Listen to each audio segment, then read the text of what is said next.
Mulheres, mitos e deusas. O feminino através dos tempos. As origens. Nix. Longe de ser perfeito, como nas passagens que lemos no Gênesis, o princípio criador entre os gregos não proveio de uma ideia de eternidade nem do sopro vital de um Deus todo-poderoso que extraia luz do caos e com ela empreende o resto de sua obra, até coroar com a criação do homem as transformações dos céus e do mundo natural. Em seu primeiro dia, segundo a narrativa bíblica, Deus fez a luz, ainda que não houvesse nada para ser iluminado. O universo era um caos informe e, sobre a face do abismo, reinava a noite. Haja luz, disse ele, e a luz existiu. Então, o Deus judeu-cristão chamou a luz dia e as trevas denominou noite. Passou-se uma tarde, passou-se uma manhã. Ao escurecer, separou as águas das águas e criou uma abóbada intermediária, que foi a abóbada celeste. No segundo dia, ordenou que as águas se juntassem por baixo do céu e fez aparecer os continentes. Chamou de mar a massa líquida e de terra os continentes. Reverdeceu a terra a fim de que gerasse as sementes segundo suas espécies e as árvores frutíferas. No terceiro dia, Deus criou 2 luminares no céu, antes da noite e das estrelas, para marcar os ciclos do dia e da escuridão e para assinalar as festas e a contagem dos anos e dos dias. No quarto dia, criou os animais. A água conheceu a flutuação da vida.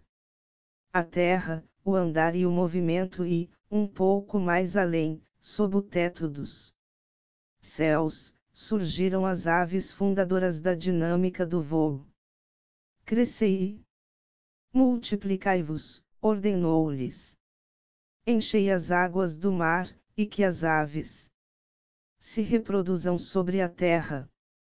No dia seguinte, deu prosseguimento à sua obra criando as feras da terra, os animais domésticos e abundantes répteis, também separados por espécies. Façamos homem à nossa imagem e semelhança, disse ao final de tudo. Que ele domine sobre os peixes do mar, as aves do céu, os animais domésticos e todos os répteis.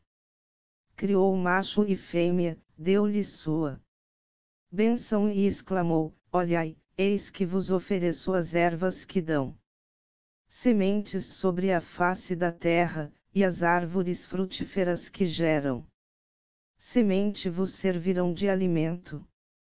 E a todos os animais da terra, a todas as aves do céu, aos répteis, a todo ser vivente, a erva verde lhes servirá de alimento.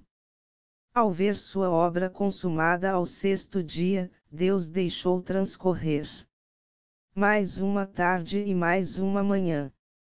Outra vez, na escuridão do silêncio, revisou como ficavam concluídos os céus e a terra e suas multidões de vegetais, de animais e de gente. Então, consagrando o sétimo dia, descansou Deus de sua tarefa, a dinâmica do mundo adquiriu seu próprio ritmo e se estabeleceram para sempre os ciclos da vida e da morte. Os antigos gregos não compartilharam dessa ideia da criação. Sua concepção de ordem surgiu com o silêncio desde o abismo primordial, fonte do movimento e da vida. Segundo Hesíodo, do caos nasceram Érebo e a negra Nix, a noite, e da noite surgiram Éter e Hemera, frutos de seus amores com Érebo. Ainda que fosse mãe da luz, Nix não gerou deuses de luz nem de justiça, pois estes provieram de Gaia, a terra, mãe, como ela, de monstros e de homens. De seio farto, Gaia serviu de sólida matriz para mortais e imortais, até que Eros fosse incubado pela noite no ovo primordial. Foi assim que o amor se enraizou nas trevas e, por meio dele, a escuridão adquiriu a capacidade da união fecundante. Assim também foram engendradas as sementes imortais, a matéria que compõe os deuses e seu reino olímpico. Complexa como é, essa cosmogonia mediterrânea não eleva a noite à categoria de deusa, tampouco considera a primeira geração de entidades como provinda de atos saprimos de vontade. O ser animado nasceu do próprio caos. Nix é o princípio, o impulso criador, como o inferno, a terra e o céu. E como cada um destes, criou sua própria descendência, não à maneira do Gênesis, mas por uma lógica de fecundidade secreta, por obra da potência multiforme. Os protogregos eram tribos arianas vindas do norte que vieram a se instalar às margens do Mediterrâneo. Traziam consigo antigas crenças e não se sabe onde começou o mistério que durante séculos cultivaram sobre a origem das coisas. Finalmente assentados em cidades, organizaram seus mitos e seus cultos, mas não seria senão no fim do século VIII e na primeira metade do século VII anteriores à nossa era que, com o advento da escrita, Hesíodo produziria uma genealogia da criação. Nessa obra, junto com outras potências estritamente míticas, a noite se destaca como depositária de um saber elemental, aparentemente constituído para recordar as limitações de nossa condição humana. Tanto Melésio como Lamisco, o sábio, afirmaram que aquilo que foi produzido no princípio existe agora e existirá no futuro, como a terra, o céu e a noite, o bem e o mal, a dúvida que sobrevém à obscuridade e a lucidez que lhe faz o contraste. Por essa razão a noite é uma referência essencial no decurso do ser. Pois é ela que torna possível que tudo apareça e possa ser distinguido através da claridade. A maioria da progenie noturna é composta por abstrações. Símbolos terríveis que nos intimidam talvez para ordenar os ciclos da vida e da morte. Tal como a linhagem da terra, Nix foi pródiga em sua fecundidade de criaturas do bem e do mal. Em sua teogonia, Hesíodo afirma que são seus filhos, Moiro, de quem pouco se ocupou a mitologia. A negra Quera e Thanatos, todos os três vinculados à morte. Também pariu Hipno e deu à luz a tribo dos sonhos.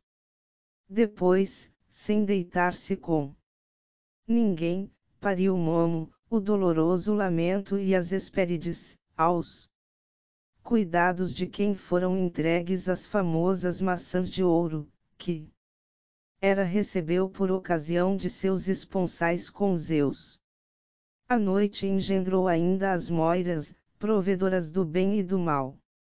A quem os mortais chamaram Cloto, Láquesis e Atropos, e as Quirs, vingadoras impiedosas que, em sua cólera sagrada, perseguem sem cessar aos mortais e mesmo aos imortais que cometeram delitos, a fim de infligir-lhes castigos exemplares.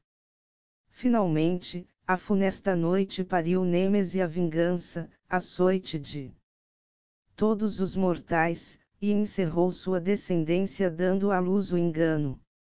As paixões, a terrível velhice e, logo depois, a violenta e eriza discórdia. Que, por sua vez, seria mãe do esquecimento, da fadiga, da fome, das dores que provocam o pranto, das batalhas, dos assassinatos, dos massacres de seres humanos, bem como das brigas, das falsidades, dos discursos, das ambiguidades, das leis injustas, da ofuscação, dos amigos íntimos, das cumplicidades e de Orco, aquele que maiores desgraças causa aos mortais quando alguém comete perjúrio de forma voluntária. E a noite que se refere à primeira lição moral sobre a qual se fundamentaria nossa civilização contemporânea. A ela também corresponde o desafio da razão criadora, associado por Platão ao célebre mito da caverna, e através dos avatares de sua ampla descendência. Compreendemos que, para os gregos, era o belo que interessava acima de tudo. Sua intenção estética explica o sentido de espaço que atribuíram ao caos, um espaço amoldável, disposto à dinâmica da ordem e, em caso algum, condenado a ser desfigurado. Segundo Aristófanes, quando a terra, o ar e o céu ainda não existiam, a noite engendrou um ovo no seio infinito de Érebo, e foi desse ovo que saiu Eros, o amor, ou mais exatamente o princípio de atração que permitirá às criaturas juntarem-se entre si para crescer, se multiplicar e participar da luz e da beleza. Somente esta referência já dotaria de divindade a potência noturna, já que, saído do ovo primordial, Eros se uniu de noite ao caos alado no vasto Tártaro e fez nascer a raça dos pássaros, a primeira das espécies viventes que vieram a aparecer. Desse modo, antes mesmo que o amor unisse todos os elementos, e ainda antes que existissem os imortais, as aves povoarão o universo, talvez para acentuar a importância do voo, a liberdade na qual se resume a sua condição. Muito bonito, se é que existe, esse vínculo noturno de Eros com os pássaros contrasta com a estirpe tenebrosa dos açoites que afligem a todos os mortais. A noite pariu o destino, mas também trouxe à luz o sono e os sonhos. A avó das dores, teve por filha a rivalidade, ainda que já estivesse o amor no mundo para enobrecer os trabalhos de suas irmãs nefastas. Sem Nix a luz careceria de sentido. E o símbolo solar de Apolo jamais reinaria ao lado da esperança. É das trevas que surgem os prenúncios da leveza e da realidade. Atrás dela caminha a luz prometedora que chega depois de uma angustiante espera.